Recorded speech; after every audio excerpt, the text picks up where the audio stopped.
Summer's officially here, and the bikini sale at shackshop.us is happening right now. Get hot styles, bold prints, and perfect fits, all on sale for a limited time. Whether you're beach-bound or poolside, we've got the bikini that makes you feel confident, cute, and totally summer-ready. So don't wait. Head to shackshop.us and shop the sale before it ends. That's shackshop.us, your new favorite bikini spot.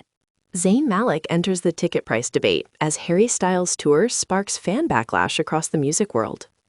It took just one sentence, delivered with a smile, to ignite a much larger conversation. While performing at a packed Las Vegas show, Zayn Malik paused between songs to thank his audience. What followed sounded harmless, even gracious. But in the context of what was happening elsewhere in pop music, it landed like a spark in dry grass. "You could have been anywhere tonight, but you chose to be here with me," Zayn told the crowd. Hopefully the ticket prices weren't too high. Just saying. The audience laughed. Phones went up. Clips spread within minutes. To many fans, the remark felt like more than a throwaway joke. It sounded like a subtle acknowledgement of something the music world has been arguing about nonstop: the rapidly rising cost of concert tickets and whether today's biggest stars are leaving their most loyal fans behind. At the center of that debate sits Harry Styles, whose newly announced tour is breaking demand records while simultaneously triggering sticker shock on a global scale. Zayn Malik's comment came during a recent performance at Dolby Live at Park MGM, one of Las Vegas's most prominent residencies.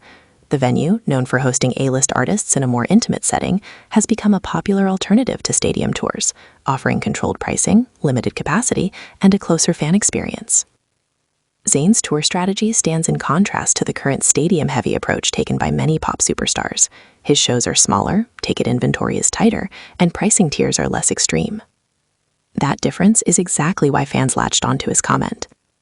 The joke wasn't aggressive. There was no name mentioned, no accusation, no rant. But timing is everything, and the timing placed Zayn squarely in the middle of a controversy already boiling over. Harry Styles is coming off one of the most successful eras in modern pop history. His last tour sold out globally, his albums dominated charts, and his fan base expanded beyond traditional pop audiences into fashion, film, and cultural influence. With that popularity came expectation and pressure. When Harry announced his Together Together tour, excitement surged immediately. Presale registrations shattered records, particularly for his Madison Square Garden residency, where more than 11.5 million fans reportedly attempted to secure presale access. From an industry standpoint, it was a triumph. From a fan standpoint, it was chaos. The numbers fans can't ignore.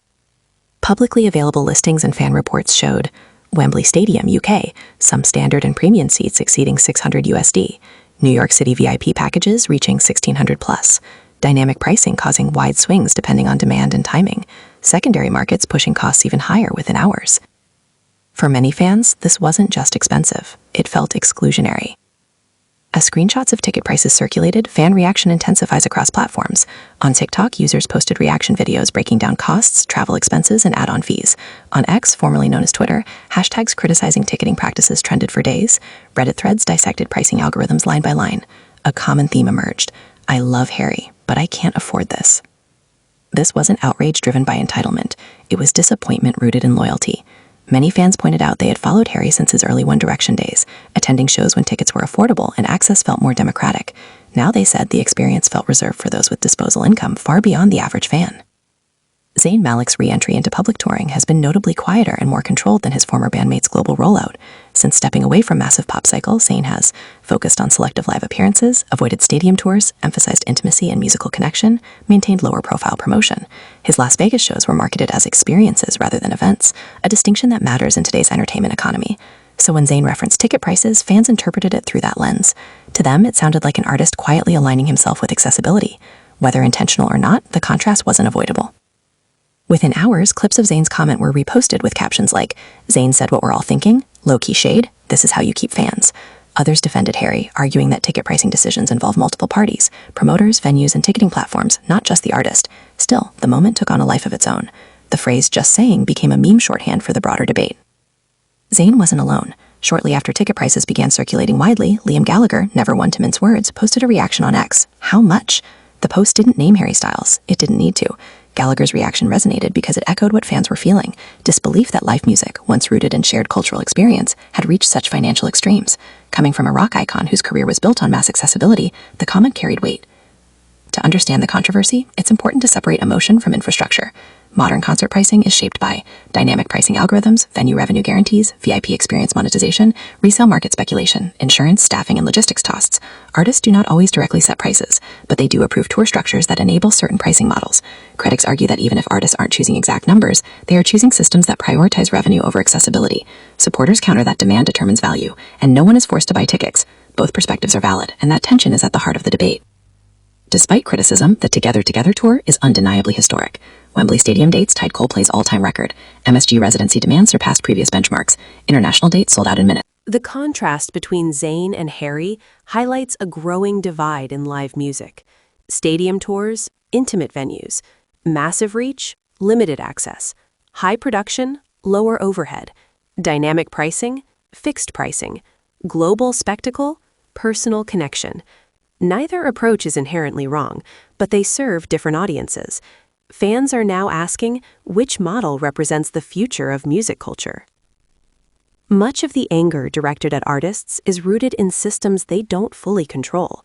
Ticketing platforms use algorithms that increase prices during high demand, reward speed and purchasing power, encourage resale speculation.